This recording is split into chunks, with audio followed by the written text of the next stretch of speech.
what do you guys do as far as your marketing, advertising tactics, if anything? I mean, Honestly, word of mouth. word of mouth. Mostly word of mouth, yeah. We don't advertise. If we spend anything on advertising, it's like a couple $100s a year to like run a Facebook ad.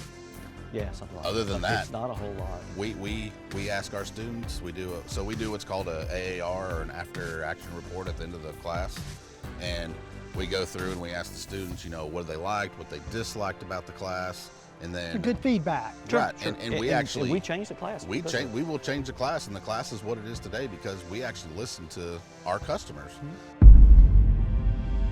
And the only thing we ask in return is, hey, just share the class with your friends and tell them how much you liked it, and tell them about us. That's it. That's all the marketing we do.